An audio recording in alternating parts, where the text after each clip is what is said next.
جی السلام علیکم، کیسے ہیں آپ سب؟ ٹھیک ہیں؟ میں آپ کے لیے ایک بڑی ہی بیسٹ اور بڑی ہی مزیدار زبردست سٹوری لے کے آئی ہوں۔ شالم مارکیٹ میں ایک بندے کا پلازا آگ لگ جاتی ہے، 30 سے 40 کروڑ کا نقصان ہو جاتا ہے۔ وہ ڈاکٹر کے پاس آتا ہے اور کہتا ہے کہ میں نے خودکشی کرنی ہے، میرے پاس اس کے علاوہ چارہ کوئی نہیں، کیونکہ ڈاکٹر صاحب نے بولا کہ وجہ کیا ہے؟ انہوں نے بولا کہ وجہ سمپل سی ہے کہ جن لوگوں کے میں نے پیسے دینے ہیں، قرضہ لیا ہوا ہے، وہ میرے دروازے پہ بیٹھے ہیں 30 سے 35 کروڑ تک، اور جنہوں نے میرے دینے ہیں وہ ساری فائلز جل چکی ہیں۔ ڈاکٹر صاحب نے کہا او اچھا یہ وجہ ہے؟ وہ کہتے ہیں کہ آپ کی امی سوری ٹو سے ڈیٹ ٹھیک نہیں ہوگی۔ وہ کہتے ہیں ڈاکٹر صاحب کچھ شرم کریں، میری ماں حیات ہیں اور بہت اچھی سلیقہ مند خاتون ہے۔ کہتے ہیں پھر بابا نہیں اچھیں گے؟ کہتے ہیں بابا ہر وقت اپنی دعاؤں میں مجھے یاد رکھتے ہیں۔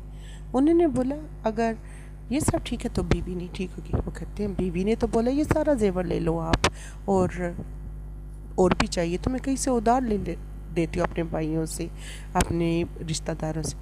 وہ کہتے ہیں اچھا بیٹے ٹھیک نہیں ہوں گے؟ انہوں نے بولا جی بیٹا ایک تو میرے ساتھ، دونوں ساتھ آئے ہیں ابھی، لیکن ایک میرے ساتھ کاروبار کرتا ہے اور ایک یونیورسٹی جاتا ہے۔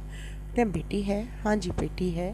اور بیٹی، وہ کہتے ہیں بیٹی جو ہے وہ بدتمیز ہوگی؟ وہ کہتے ہیں بالکل بھی نہیں، میں جاتا ہوں تو وہ گرم اور ٹھنڈا 2 گلاس پانی لے کے آتی کہ بابا کو پتہ نہیں کون سا بابا نے پینا ہے، میرے کپڑے خود اپنے ہاتھوں سے استری کرتی۔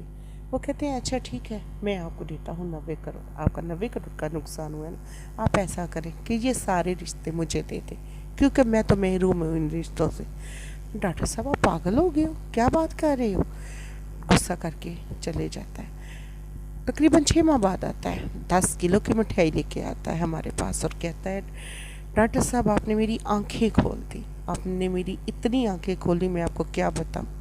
ڈاکٹر صاحب نے بولا او چلیا تو اودی ماں دے پیر چوم کے تے نکلدا، ماں نے تینوں دعا کرنی، تیرا ایک دن وچ سارا نقصان پورا ہو جانا سی۔ ہاں تو وہ کہتے ہیں ہاں مجھے جو چیز آپ نے جس طریقے سے سمجھائی وہ مجھے آج تک کسی نے نہیں سمجھائی۔ نقصان تو اللہ کی رضا سے ہوتا ہے، فائدہ بھی اللہ کی رضا سے ہوتا ہے، تو میں کیوں پریشان ہوتا؟ میرے دوست احباب سب میرے ساتھ تھے۔ بہت شکریہ ڈاکٹر صاحب، جزاک اللہ خیرن کثیرن۔